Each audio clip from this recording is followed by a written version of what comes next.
Tonight, bracing for backlash.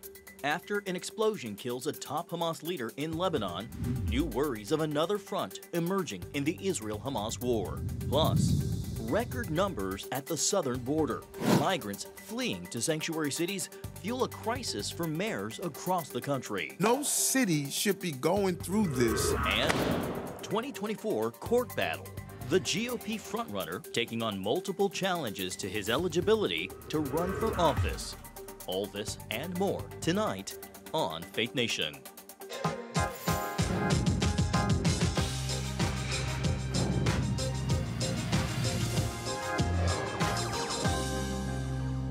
Is the Middle East on the brink of widespread war? Good evening from the CBN studio in Washington, D.C. I'm John Jessup. Well, the killing of a senior Hamas leader in Beirut is stoking new fears of a broader war. The Iran-backed Hezbollah terror group in Lebanon is accusing Israel of assassinating the deputy commander of Hamas and vowing revenge. Lebanese officials say images of the powerful explosion lighting up the skies over southern Beirut show an Israeli strike taking out Salah al-Aruri, a high-ranking West Bank leader of Hamas. Hezbollah calls the attack a crime and promises punishment, while Israel has not taken responsibility for the attack, which has killed at least 6 people. Israeli Prime Minister Benjamin Netanyahu has threatened to kill al-Aruri in the past, fears that the killing will open a second front in the nearly 3-month-long war, come as some 100 hostages taken by the terror group back on the October 7th attack in Israel remain captive.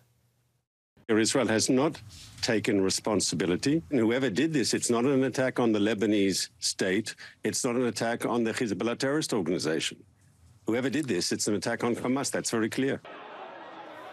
Elsewhere in the region, tensions flare in Iran after 2 bombs exploded today at a commemoration for Qasem Soleimani, the Iranian general killed by a U.S. drone strike in 2020. The bombs killing at least 103 people and wounding nearly 200 more. No one has taken responsibility for that attack. Well, for more now, let's bring in Dan Koren. He's the author of the new book, The Genius of Israel, and host of the Call Me Back podcast. Dan, welcome to you. First off, where we just left off, how concerned are you that the conflict will expand militarily in light of what happened in Beirut? Of course, Israel, as we just reported, did not claim responsibility for the attack in Beirut, but Hezbollah's leader already saying today they're not afraid of war. Well, I think part of what Israel is doing, assuming they were responsible, even though they're not taking responsibility, is making it clear that unlike in the pre-October 7th world, the IDF is willing to go anywhere to take out Hamas leadership. And this, I think, one of the reasons al-Aruri was in this area right near Beirut and near Hezbollah stronghold is because the leaders of Hamas assumed that it was safe to be in places not outside of Gaza, that Israel would be reticent to go take out Hamas operatives, Hamas leaders in areas that could, that could provoke a new front in the war. And I think Israel is actually deliberately going to places where Hamas leaders may feel safe because Israel may otherwise feel reluctant to go in, and sending a message that, no, we're willing to go anywhere. Nowhere is safe. I just on my podcast have a new guest on from Yediot Achronot, a leading Israeli newspaper, Nadav Ayel, who's spent time this week at the Israeli Ministry of Defense, and we're dropping this episode in the next 24 hours, where he lays out, based on his briefings with the IDF, that they really do want to send a message that they're willing to go anywhere. It looks just as that. Dan, can you speak to the toll, the cost this war is having on Israel? Some economists say the economy was fragile even before the war. Others sound more optimistic, pointing to Israel's reputation as a hub for investment.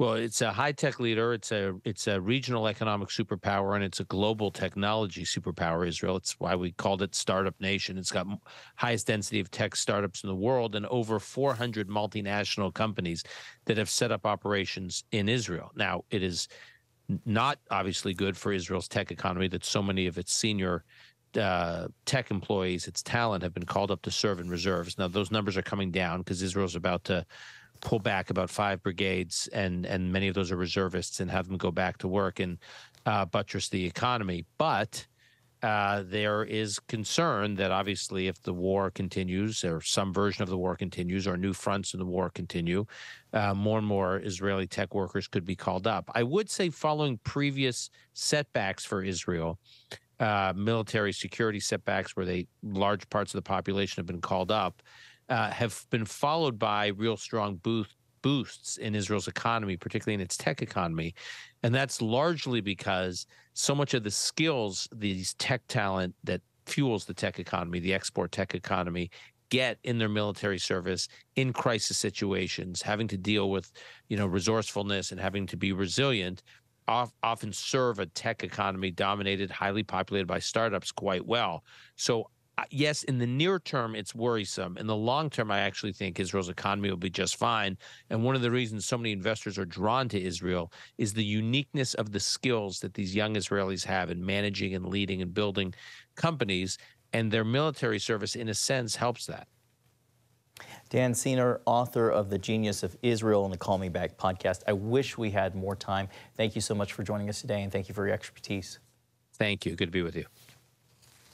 Well, dozens of Republican lawmakers are at the U.S.-Mexico border getting a first-hand look at the migrant crisis. The trip sets the stage for a showdown to secure more regional funding acceptable to both sides of the aisle. The White House adding negotiations on border funding are moving in the right direction. CBN Washington correspondent Hillary Powell joins us now with where negotiations now still stand. Hillary. Well, John, Republicans say that new aid for Ukraine must be tied to increased U.S. border security. The GOP is actually walking their talk. House Speaker Mike Johnson and 60 other Republican lawmakers are set to visit. Well, actually, they are visiting the border in Texas. It seems Republicans are focused on making the border a key issue this election year. Standing near the U.S. border where thousands of migrants continue to cross, House Speaker Mike Johnson is demanding the White House use more executive actions to stem the record surge of illegal crossings. In Eagle Pass, Texas, House Republicans are expressing concern after the U.S. southern border saw a record rate of illegal migrant encounters last month. U.S. Customs and Border Protection confirms to ABC News officials encountered more than 300,000 migrants in December, far surpassing the previous record of nearly 270,000 in September 2023. In a contentious move to deal with the overflow, Texas Governor Greg Abbott is flying and busing hundreds of migrants to cities, including New York, Washington, D.C., Denver, and Chicago, creating a crisis for many mayors. New York City Mayor Eric Adams issued an executive order making chartered buses bringing migrants into the city provide 32 hours notice, calling it a humanitarian crisis. And that's why we're in court now to say that the right to shelter should not have an impact on this migrant crisis. Republicans blame the surge on policies of the Biden administration. President Joe Biden defends his administration, saying the nation is dealing with a hemisphere-wide challenge and that his administration needs Congress to act. In Chicago, Joaquin Sanchez, a descendant of Mexican immigrants, wants lawmakers to consider compassion. The prioritization of family and survival and breaking out of poverty. I think that's common with my family and with the immigrants today. It's a stance one pastor says is rooted in Christian ideals. It's wrong for people to come in here illegally, but our rhetoric must line up in a way that speaks to the blessing of a particular emerging demographic that continues to serve, possibly, if it's done in a good way, as the future of the conservative movement in America. Conservatives are pressing for provisions in H.R. 2. That's a bill they passed last year that would restart construction of walls along the southern border and make it drastically more difficult for migrants to claim asylum in the U.S. Now, a bipartisan group of senators is trying to make progress before Congress returns to Washington next week. Not a lot of time to make progress. Hillary, there's another legal tussle for the Biden administration, one involving a move to block migrants from entering the country. Can you tell us more about that? Well, John, the Biden administration is actually asking the Supreme Court to allow Border Control agents to cut razor wire that Texas Governor Greg Abbott installed at the U.S.-Mexico border while a lawsuit over that actual wire continues. The Justice Department says the wire impedes Border Patrol agents from reaching migrants as they cross the river, and that is a hazard for both parties. John. All right, CBN Washington correspondent Hillary Powell. Thank you so much, Hillary. Well, joining me now is David Beer, Associate Director of Immigration Studies at the Cato Institute. David, welcome to you. So you recently published an opinion piece in the Daily Beast. It is titled, "Want to Solve the Border Crisis? Legalize Immigration." You know, migrants aren't the cause of the chaos at the southern border, so the logical question is, what is? Our laws are the ultimate cause of the border crisis. I mean, what we are seeing, the chaos, the illegality at the border, is a result of our laws directing people to cross in that manner. It is set up, this system is set up to tell people who want to come to the United States, they want to get away from some danger, they want to contribute to their families and to this country, go to the border. That's the way you come to the United States. We do not have a legal immigration system that is set up to tell people, here's the viable path for you to come and contribute to this country, as our ancestors did, as generations of Americans who came here and contributed did in the past. Those pathways are shut down. They are unavailable to people, and that's why we have a border crisis. And it's every step after that point, too. It starts with a block at the legal immigration system, but then once they cross the border illegally, Border Patrol arrests them. They release them unexpectedly onto the streets where they can't line up transportation in advance. They can't line up housing in advance. And they can't work legally to support themselves. All of these things create chaos, both in our cities and along our border, and they would be resolved by having a legal immigration system that gave people a viable shot to come legally to the country. Along those lines, David, you just mentioned a pathway. What's the best path forward to ease the chaos, the current chaos and the humanitarian suffering that you just alluded to at the southern border, which is now spreading to cities across the country? Look, we need a visa for people who want to come to the United States to work. That doesn't exist. We have a few, scatterings of things that basically it's like a lottery where you hope and pray, and if you don't get it, then, you're coming to the border illegally. And so we need an option for people who want to come to the United States to work to be able to apply directly, to fly directly from their home countries to the United States and fill any one of the 8.8 million open jobs in this country. We need workers. We need people to fund the entitlement system of the United States. We have the lowest population growth rate in the United States history at this moment. So we need workers, we need people, but we need them to come in legally so we don't have this chaos at the border. We don't have a lot of time left, but I got to sneak this in. We're officially in a presidential election year, so how likely do you think it'll be that we'll see some policy changes in a general election cycle? I would never bet on Congress actually accomplishing anything, especially in an election year. I think there's too many incentives for both sides not to come together. One side sees the chaos as a political winner. The other side has incentives to not resolve it for other reasons. So I think there are problems on both sides that will prevent this deal from happening. Maybe we should just get all the candidates to sit in a room with you. David Beer of the Cato Institute, thank you so much for your time. We always appreciate it. Thank you. Coming up, a presidential election year in America, as we were just talking about, the latest on the 2024 race for the White House, just 2 minutes away.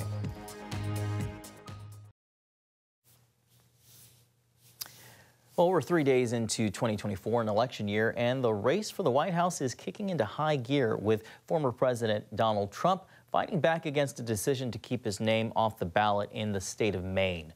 The former president is appealing the move by Maine's Secretary of State to kick him off the ballot over his role on January 6, 2021. For his part, current President Biden is set to highlight Trump's actions in the Capitol attack as an election issue, with a planned speech Saturday in Pennsylvania to mark 3 years since the riot. Afterwards, he heads to South Carolina. Biden plans to lay out the stakes in the presidential election, and it comes as a new poll shows more Americans think foreign policy should be a top priority in the United States. According to a December AP NORC poll, 4 in 10 Americans named foreign policy as one of the top 5 issues for the U.S. in 2024, twice as many as last year, and 20% voiced concern over U.S. intervention overseas. Immigration is also a rising concern on both sides of the aisle, even as economic concerns still dominate every other issue. Although the race looks increasingly like a Biden-Trump rematch, independent candidate Robert F. Kennedy Jr. has qualified for the presidential ballot in Utah, the first state to grant the controversial figure access. With the first in the nation caucuses less than 2 weeks away, former President Trump and his campaign are descending on Iowa. Despite only visiting 9 times in the last 90 days, polls still show Trump with a slight lead among the Republican field of hopefuls. These are the most Republican of Republicans who participate in the Iowa caucuses. So whether his poll number is 41%, where I believe it's more at, or if it's 51%, what the Des Moines Register believes it's at, you still have half of the Republican of Republicans saying they're looking for an alternative. That kind of showcases where the Iowa caucuses, and I think where the country's at right now. Prominent Iowa evangelical leader Bob Vander Plaats has endorsed every GOP caucus winner since 2008. This year, he's backing Ron DeSantis. I still consider Trump to be a friend of mine, and you can trust the wounds of a friend, the Proverbs say, okay? Sure. So with me not endorsing him, it's not against him. It's about the future of this country. And it's that way, it's so crucial that we win again. And I just happen to believe, my fear is this country has made up its mind on the former president. We need a win in 2024. Well, for more of that interview with Bob Vander Plaats ahead of the Iowa caucuses, tune into Friday's Faith Nation. Well, not a surprise here. The economy is a top priority for many American voters. Heading into the election year, U.S. debt has hit a new record high. The national debt has passed $1 for the first time. According to the Treasury Department, the total public debt ballooned from $33 trillion to $34 in just 3 months. It comes as the budget deficit, which is the difference between what the government spends and what it receives in taxes, now stands at $381 billion. Preserving Israel's biblical heritage. A land dispute in Jerusalem is raising concern over Christian history in the Holy Land. Welcome back. An ancient Christian community is fighting to protect its historic land in Israel. Armenians there are resisting an attempt to put a hotel on property passed on for centuries. As CBN contributor Chuck Holton reports from Jerusalem, some believe the issue sheds light on the fight to protect Christian heritage in the Holy Land. The situation here has implications beyond these ancient walls. As part of the land deal, a Jewish businessman leased a large portion of the Armenian Quarter, and the investor plans a luxury hotel that would demolish homes where Armenians have lived for centuries.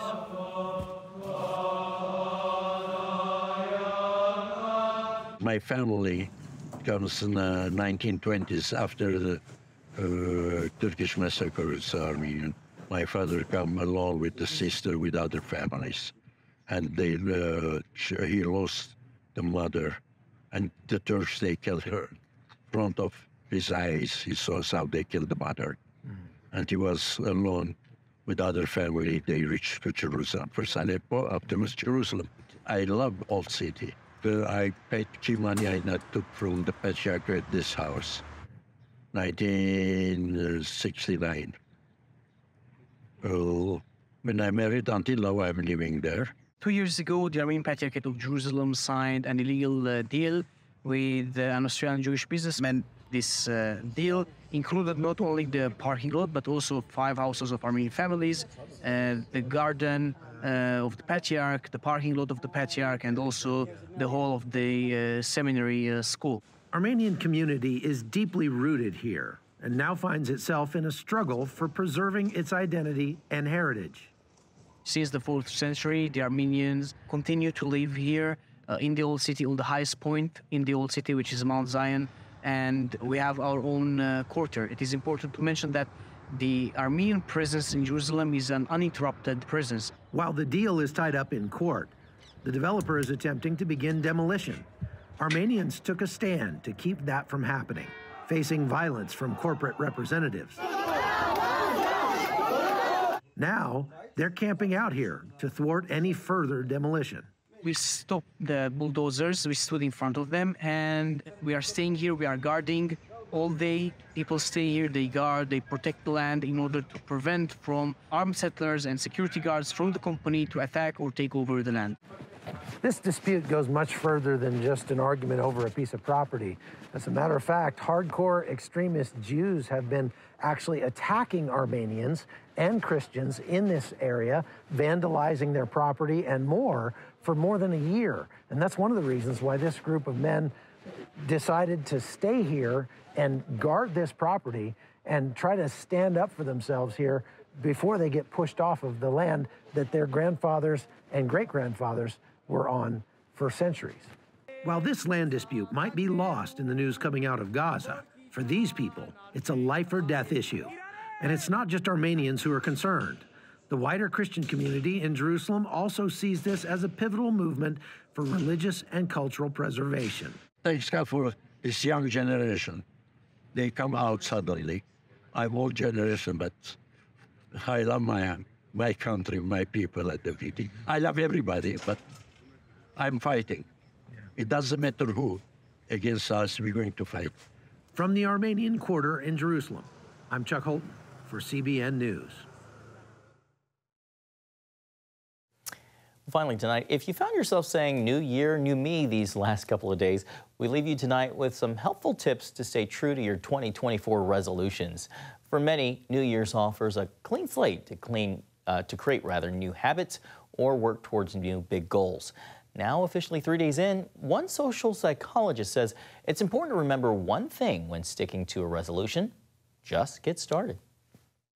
So I think as you think about goals, it's important to anchor them based on who you are and where you are now, so that you set appropriate goals. And again, remembering that goals are only there to serve a function, to get you started. Since 2024 is a leap year, this year you'll get an extra day to make your yearly goals a reality. So just get started, or as our producer was saying, don't have any at all. Thanks for joining us. Happy New Year.